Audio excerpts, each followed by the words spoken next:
السلام علیکم ورحمۃ اللہ وبرکاتہ۔ آج دوسرا سبق ہے خطبہ کتاب سے لے کے فصل نمبر 2 تک، الکلمۃ لفظن تک۔ آج کے سبق کے اندر 4 باتیں ہوں گی۔ پہلے خطبہ کتاب، اس کے بعد نحو کا لغوی اور اصطلاحی معنی، تعریف جسے کہتے ہیں، اور تیسرے نمبر پر نحو کی غرض، چوتھے نمبر پر نحو کا موضوع، اور اس کے بعد پھر عبارت کا ترجمہ کیا جائے گا۔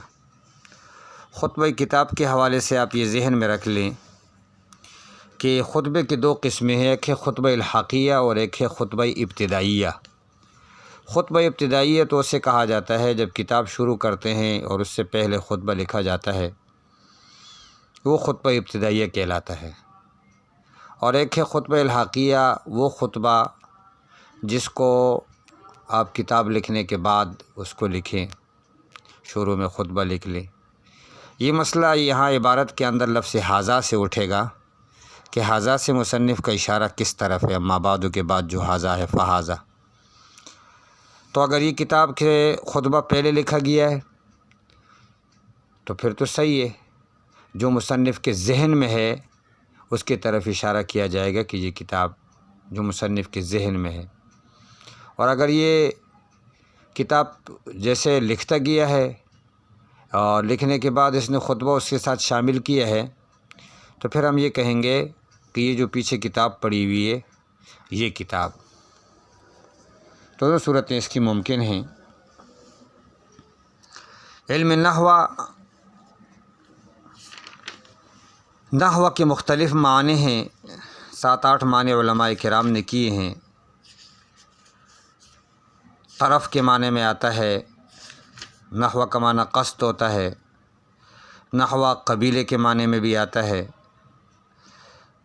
نحو قسم کے معنی میں بھی آتا ہے، اور نحو مثل کے معنی میں بھی آتا ہے۔ عربی کا ایک شعر ہمیں استادوں نے بتایا تھا، نحونا نحو نحوک یا حبیبی، نحونا نحو الف من رقیبی، وجدناہم مریضا نحو قلبی، تمنوا منک نحوا من زبیبی۔ ان 7 معانی کو ان سب کے اندر، اس شعر کے اندر استعمال کیا ہوا ہے۔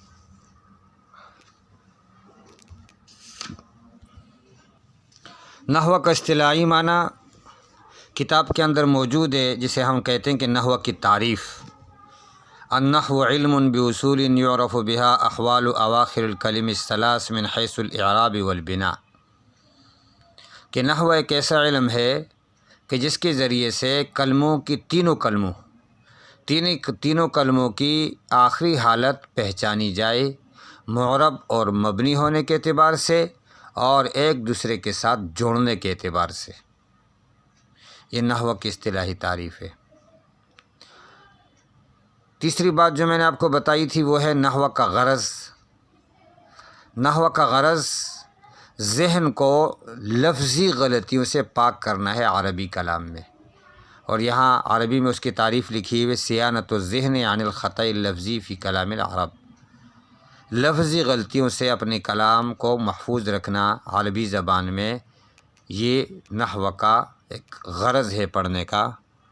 اور غرض کا معنی وہ ہوتا ہے جس سے ابھارے۔ نحو کا موضوع کلمہ اور کلام ہے۔ چوتھی بات، نحو کا موضوع کلمہ اور کلام ہے۔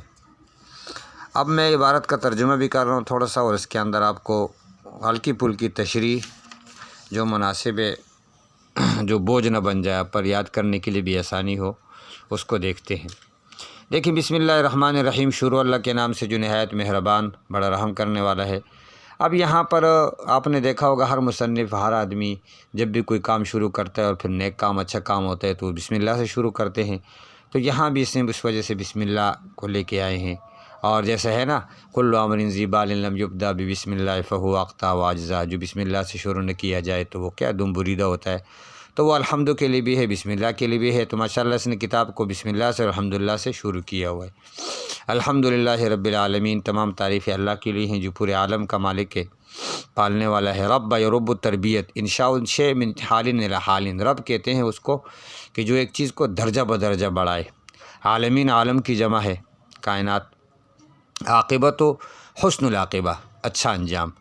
للمتقین پرہیزگاروں کے لیے، کل تقی نقی فوالی، والصلاۃ والسلام علی رسولہ، درود نبی علیہ الصلوۃ والسلام پر، اس کی آل پر، واصحابہ اس کے صحابہ پر، اجمعین سب کے سب پر۔ آل نبی علیہ الصلوۃ والسلام کی آل ازواج مطہرات، کل تقی نقی فوالی، سب اصحاب نبی علیہ الصلوۃ والسلام کے صحابی کی تعریف جس نے ایمان کی حالت میں نبی علیہ الصلوۃ والسلام کو دیکھا ہو اور اسی پر اس کی موت آئی، اجمعین سب کے سب پر۔ لغوی معنی صحابی کا ساتھی ہے، ساتھی، اجمعین سب کے سب پر۔ اما بعد یعنی اس خطبے کے بعد، فہذا یہ کتاب، اب میں نے عرض کیا تھا آپ کو شروع میں کہ یہ خطبہ اگر پہلے ذکر لکھا ہے تو ٹھیک ہے، پیچھے آنے والی کتاب، اور اگر خطبہ بعد میں لکھا ہے تو پھر نہیں، اگر خطبہ جو ہے پہلے لکھا ہے اور کتاب بعد میں آ رہی ہے تو جو ذہن میں ہے یہ کتاب، اور اگر خطبہ بعد میں لکھا ہے تو پھر تو ظاہر ہو رہا ہے کہ فہذا یہ مشار الیہ، یہ کتاب ہے اس کا مختصر، یہ مختصر ہے، یہ ہدایت النحو کتاب مختصر ہے، مضبوط فی النحو، نحو کے اندر بہت مضبوط قوی ہے، جماعت فیہا مہمات النحو، میں نے اس کے اندر جمع کی ہے نحو کے اہم چیزوں کو میں نے جمع کیا ہے، علی ترتیب الکافیہ، کافیہ کی ترتیب پر۔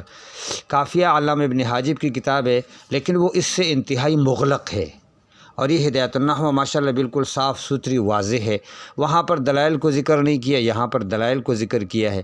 وہاں پر کافیہ کے اندر مصنف نے فصل وغیرہ کا، باب وغیرہ کا ترتیب نہیں رکھا، اور اس نے باقاعدہ طور پر یہاں پر فصل کے اندر باب وغیرہ کی ترتیب رکھی ہے، اور مصنف نے کافیہ کی ترتیب، یعنی جو ترتیب کافیہ کی تھی اسی ترتیب کو ملحوظ خاطر رکھتے ہوئے اس کتاب کو لکھا ہے، وہ مختصر تھی اور یہ تفصیلی ہے۔ مبوباً درا حالے کہ اس نے باب در باب لکھا ہے، فصل در فصل لکھا ہے، بے عبارت واضح عبارت کے ساتھ، مع اراد الامثلہ، مسائل بھی لائے ہیں، مثالیں بھی لائے ہیں۔ یہ دیکھیں، یہ اس کافیہ سے ممتاز ہونے والی باتیں ہیں، فی جمیع مسائلہا، تمام کے تمام مسائل صورتوں کے اندر، من غیر تعارض للادلہ، لیکن ادلہ کا ذکر نہیں کیا، دلیل لاتے تو بات مشکل ہو جاتی، بعض جگہ ذکر کیا ہے لیکن ہر مسئلے کے ساتھ اس کی دلیل ذکر نہیں کی گئی، والعلل اور علت، لئلا یشوش ذہن المبتدی، تاکہ مبتدی پڑھنے والے کا ذہن وہ تشویش میں نہ پڑ جائے، عن فہم المسائل، مقصودی مسائل سے، مسائل کے سمجھنے سے اس کا ذہن ادھر ادھر نہ چلا جائے۔ وسمیتہ بہدایت النحو، اور میں نے اس کا نام رکھا ہدایت النحو، نحو کی طرف رہنمائی، ہدایت کے بھی آپ پڑھو گے آگے کتابوں کے اندر، دو معنی، رات الطریق اور ایصال المطلوب، وہ لمبی کہانی۔ رجاءً، اللہ سے یہ امید کرتے ہوئے، یہدی اللہ تعالیٰ کہ اللہ اس کے ذریعے سے پڑھنے والوں کو ہدایت دے، رہنمائی دے، ورتبتہ، اور اس کو میں نے ترتیب دیا ہے، علی مقدمۃ، یہاں سے ہدایت النحو کا خلاصہ بیان کر رہے ہیں کہ بھئی بات یاد رکھنا، اس کتاب کو ہم نے ترتیب دیا ہے ایک مقدمہ پر، 3 قسموں پر، اسم فعل حرف، یہ 3 اقسام ہیں، اس سے پہلے ایک مقدمہ ہے اور آخر میں ایک خاتمہ ہے، بس یہی کتاب کا مکمل خلاصہ ہے۔ یعنی اگر آپ ہدایت النحو کو سمجھنا چاہیں اور کسی کو بتانا چاہیں کہ ہدایت النحو میں کیا ذکر کیا ہے، تو صاف صاف کہہ دیں کہ بھئی مقدمہ ہے شروع میں، اس کے بعد 3 اقسام کا ذکر ہے، اسم فعل حرف، اس کے بعد ایک خاتمہ ہے، بتوفیق الملک العزیز، اور اس عزت والے کی توفیق کے ساتھ جو بادشاہ ہے العلام، بہت بڑا۔ اما المقدمہ، جب جو مقدمہ ہے، یہاں سے تفسیر بیان کر رہے ہیں، مقام فیہا مبادی التی، ان شروع کے اندر ان چیزوں کے بارے میں ہے، یجب تقدیمها، جن کا مقدم کرنا واجب ہوتا ہے۔ ظاہر ہے مقدمۃ الجیش سے ہے، وہ لشکر کا جو اگلا حصہ ہے اس کو کہا جاتا ہے، تو وہ چیزیں جو پہلے ضروری ہوتی، لتوقف المسائل علیہا، جس کے اوپر مسائل موقوف ہوتے ہیں، ان کا ذکر ہے۔ فیہا فصول ثلاثہ، اس کے اندر میں نے 3 فصلیں بیان کی۔ پہلی فصل نحو کی تعریف کے بیان میں، النحو علم باصول یعرف بها احوال اواخر الکلم الثلاث من حیث الاعراب والبناء وکیفیت ترکیب بعضها مع بعض، یہ نحو کی تعریف ہے۔ میں نے آپ کو بتایا شروع میں کہ یہ نحو کی اصطلاحی تعریف ہے، نحو کا لغوی معنی جو ہیں 7 معنی تقریباً لکھے ہیں علماء نے، قصد کے معنی میں وغیرہ۔ نحو ایک ایسا علم ہے کہ اس کے ذریعے سے جانا جاتا ہے کلمے کے آخری حالاتوں کو، اور اس کے اسم فعل حرف کے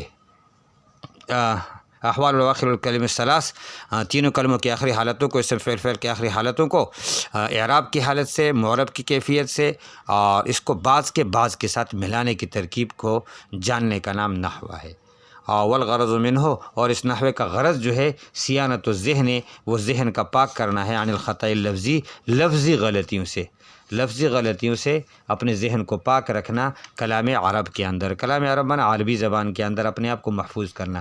گویا جب ہم پڑھیں گے، نحو پڑھیں گے، تو ہم جو کلام عرب پڑھیں گے. جیسے کل گزشتہ میں نے آپ کے سامنے ایک مثال پیش کی تھی، ان اللہ بریء من، کیا ہے، براءۃ من اللہ، قرآن کریم میں سورۃ توبہ کے اندر جو آیت ہے اس کو شروع کیا تھا، تو کسی صحابی نے اس کو غلط پڑھا، تو پھر جو ہے نا اس کی درستگی کے لیے فرمایا کہ ایسے علم کی ضرورت ہے کہ اس سے یہ عربی عبارت درست ہو جائے. تو ظاہر بات ہے جب ہم نحو عام پڑھیں گے اس میں مضاف، مضاف الیہ، موصوف، صفت، مبتدا، خبر، فعل، فاعل کا پتہ چلے گا، جس کی وجہ سے ہمیں پھر غلطیاں نہیں ہوں گی. ہمیں پتہ ہو چاہے، جیسے مثال کے طور پہ فاعل مرفوع ہوتا ہے، مفعول منصوب ہوتا ہے، مجرور مضاف مجرور ہوتا ہے، تو مضاف الیہ مجرور ہوتا ہے. تو یہ باتیں جو ہے نا ہمیں پھر یہاں سے پتہ چلیں گی، اور پھر ہم غلطی نہیں کریں گے. جب بھی ہم حرف کو، لفظ کو پڑھیں گے تو پھر ہمیں غلطی سے حفاظت ملے گی، اور ہم اس کو، غلطی کو محسوس کریں گے کہ یہ ہم نے غلط پڑھا ہے. آج کے لیے اتنی کافی ہے، تو کوشش کر لیں. اس میں اگر کوئی چیز رہ گئی ہو تو پھر مجھے بتا دیں تاکہ میں اس کو پھر دوبارہ آپ کو بتا دوں. جزاکم اللہ خیر. السلام علیکم ورحمۃ اللہ.